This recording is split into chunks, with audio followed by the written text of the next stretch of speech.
Se eu for feliz e vocês receptivos, corre o risco, temos a chance de que seja um tema que transforme a vida de vocês. Por quê? Porque eu vou falar naturalmente de autores que eu estudo há 30 anos, eu vou falar das coisas que eu me dedico na universidade, eu vou falar de muitas coisas que vocês encontram nos livros. Mas, minhas senhoras, meus senhores, eu também vou falar das coisas que eu aprendi nesses 54 anos de vida, nesses 35 anos de magistério, e que eu tento transmitir através de livros, vídeos, programas e outras participações. Então, em primeiro lugar, vamos pensar numa pergunta que parece uma pergunta estranha, mas é de longe a pergunta mais importante. Por quê? Porque, obviamente, se num domingo à tarde eu tenho diante de mim esse imenso auditório, se num domingo à tarde eu tenho tanta gente que está aqui, é porque vocês estão dando uma resposta a essa pergunta. Vocês querem ser felizes. Vocês estão respondendo a uma questão importante sobre a realização da vida. Quanto mais consciente for essa resposta, quanto mais você tiver consciência do que você quer e do que você é, mais chance você vai conseguir de ser feliz. A pergunta que eu vou fazer, eu sei a resposta, porque eu estava ali atrás ouvindo essa maravilhosa rave aqui. A pergunta eu sei a resposta, porque nós estamos num clima de alegria, de entusiasmo.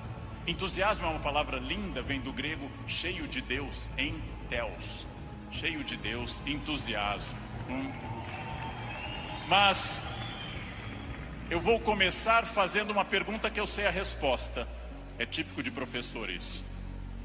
Se eu pergunto aqui nesse ambiente entusiasmado, com 27 mil pessoas cheias de energia, se vocês são felizes, eu sei a resposta. Pergunta, nesse momento, quem nessa distinta plateia se considera uma pessoa feliz? Acaba de falir o laboratório do Prozac. Não haverá mais depressão no planeta Terra. Bem, é óbvio que a felicidade de vocês é notável. Se eu fosse cego e surdo, eu sentiria a vibração do auditório.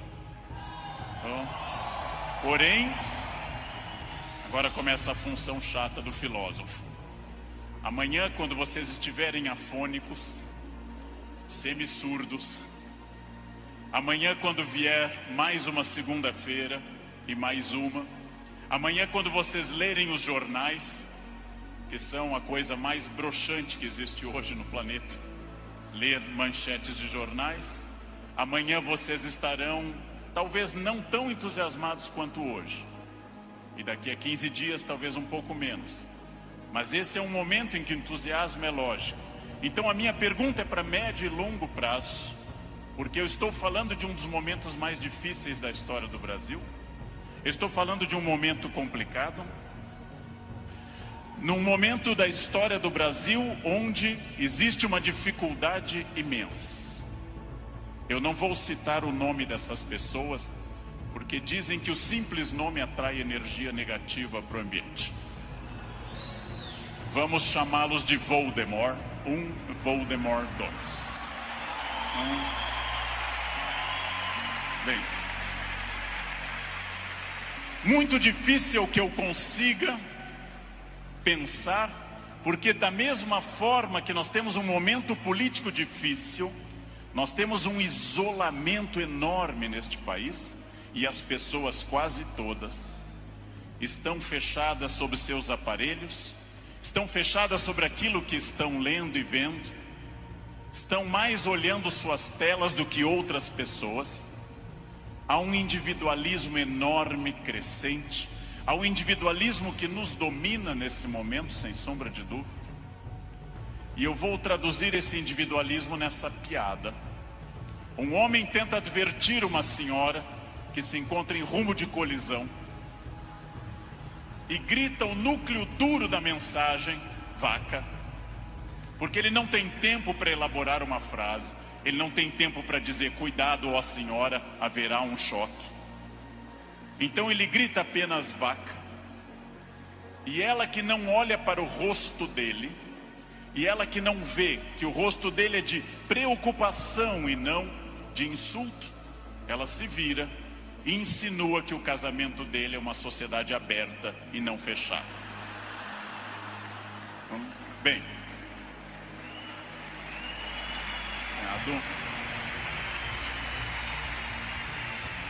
primeiro problema e primeiro conselho que eu dou a vocês, para que vocês reflitam, aceitem ou rejeitem como desejarem. Primeiro conselho importante: olhem para o rosto das pessoas, olhem para o rosto dos clientes, olhem para o rosto de quem está comprando, porque o rosto humano é um livro poderoso que traduz tudo.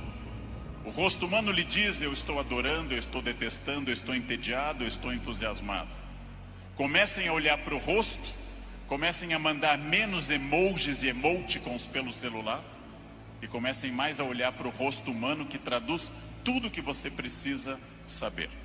Chego a sugerir ousadamente que vocês olhem para o rosto das pessoas da própria família, que conversem com maridos e mulheres. Olha a minha ousadia. E olhem para essas pessoas. Que vocês passem a avaliar valores, emoções, sentimentos, que vocês passem a pensar claramente em cada indivíduo único. Essa é uma das grandes chaves do sucesso. Eu tinha um erro, eu tinha um defeito como profissional. Há alguns anos eu entrava num grande evento como esse pensando o seguinte: acabei de chegar de Foz do Iguaçu, dei palestra lá, amanhã eu tenho que estar cedo em São Paulo, depois eu vou para a Bahia, depois eu tenho que voltar correndo da Bahia, porque eu tenho aula na terça-feira de manhã cedo em Campinas, e eu vivia no compromisso seguinte, eu vivia no momento seguinte. Isso é um defeito. Vivam no momento que vocês estão. Ao entrarem para conversar com alguém, ao tentar uma venda, ao ler um livro, ao namorar, ao conversar com seu filho, ao fazer qualquer coisa importante na sua vida, entre inteiramente naquilo. Não fique pensando o que vem depois.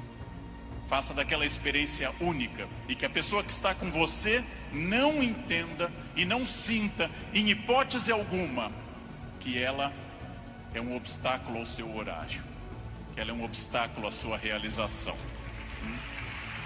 Entreguem-se a isso. Quais são os meus valores? De novo, parece uma pergunta estranha, mas é uma das perguntas mais importantes que nós temos. Qual é o seu valor? Qual é o seu valor principal? Qual o seu valor auxiliar? O que faz você se emocionar? O que move seu coração? O que impulsiona seu despertar? Quais as ideias que você tem mais fortes pela manhã? Com que você dorme pensando em quem? Estes são seus valores. Decidiu que seus valores são família, dinheiro, um equilíbrio entre os dois? Decidiu que seus valores são viagens, família, dinheiro, um equilíbrio entre os três? Perfeito. Definido o valor, procure este valor obsessivamente, sem cessar em nenhum momento.